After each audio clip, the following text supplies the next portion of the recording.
बड़े अधिकारियों पर गाज गिरी है। बीएसएफ के डीजी और स्पेशल डीजी को हटा दिया गया है। जम्मू कश्मीर में आतंकियों की घुसपैठ रोकने में नाकाम रहने को लेकर भारत सरकार का यह सबसे बड़ा प्रशासनिक एक्शन देखने को मिला है, जिसके चलते इन दोनों अधिकारियों पर गाज गिरी। केंद्र शासित प्रदेश में पिछले 1 साल से लगातार आतंकियों की घुसपैठ हो रही है और सूत्र बता रहे हैं कि पिछले 1 महीने में इन दोनों अधिकारियों ने जम्मू कश्मीर अंतर्राष्ट्रीय सीमा और लाइन ऑफ कंट्रोल का दौरा किया था, जो पाकिस्तान से सटी थी, और कई अहम बैठकों में इन अधिकारियों ने हिस्सा लिया था। इसके अलावा पंजाब सेक्टर से लगातार हो रही आतंकी घुसपैठ को प्रभावशाली ढंग से कंट्रोल न कर पाना इस सबसे बड़े एक्शन की बड़ी वजह बताई जा रही है। पिछले कई सालों में ऐसा पहली बार हुआ है जब 2 बड़े अधिकारियों को इस तरीके से हटाया गया है जो किसी अर्धसैनिक बलों को लीड कर रहे थे। जानकारी के मुताबिक जम्मू कश्मीर में जल्द ही नए अधिकारियों की नियुक्ति होगी और केंद्र शासित प्रदेश में आतंकी अपनी नापाक हरकतों से बिल्कुल भी बाज नहीं आ रहे हैं। आतंकियों पर ऑपरेशन चलाया जा रहा है। उनके खात्मे के लिए पिछले 1 साल में केंद्र शासित प्रदेश में कई बड़ी आतंकी घटनाएं हुई हैं और सुरक्षा बलों ने कई आतंकियों को मार गिराया है, जबकि मुठभेड़ में कई जवान भी शहीद हुए हैं।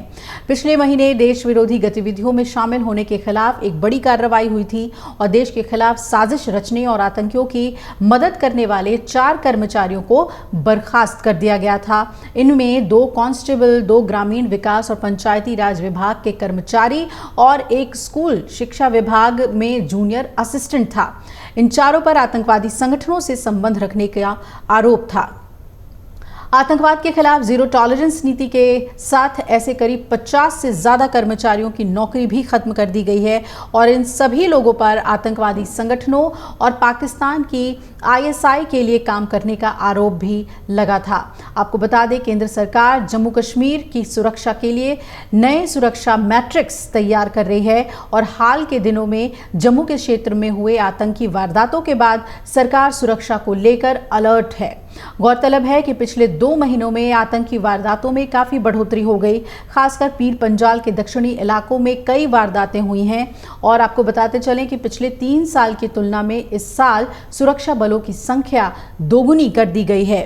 जो डेटा सामने आ रहे हैं मीडिया के सामने, उसके मुताबिक इस साल 17 सुरक्षाकर्मी और इतने ही नागरिक मारे गए हैं। एक वरिष्ठ अधिकारी ने जानकारी दी कि सैन्य हताहतों की बढ़ती संख्या बलों की प्रमुख चिंता है और अलग अलग एजेंसियों द्वारा सुरक्षा ऑडिट के संकेत मिलते हैं कि आतंकवादी गाइडों की मदद से, जिनमें से कि कुछ स्थानीय लोग हैं, और घाटी में नियंत्रण रेखा और जम्मू क्षेत्र में अंतर्राष्ट्रीय सीमा पार करने के लिए अलग अलग रास्तों का उपयोग करते हैं और लगभग 2 दर्जन सेक्टर्स की पहचान की गई है जहां घुसपैठ की घटनाएं होती ही रहती हैं। तो बड़ी कार्रवाई केंद्र सरकार की तरफ से की गई है और 2 उच्च अधिकारियों पे गाज गिरी है। घुसपैठ को रोकने के लिए सरकार पूरी तरीके से फुल एक्शन में नजर आ रही है। अगर आप ये वीडियो YouTube पर देख रहे हैं तो हमारे चैनल को सब्सक्राइब करें और बेल आइकन को दबाना ना भूलें। अगर आप Facebook पर ये वीडियो देख रहे हैं तो हमारे पेज को लाइक करें।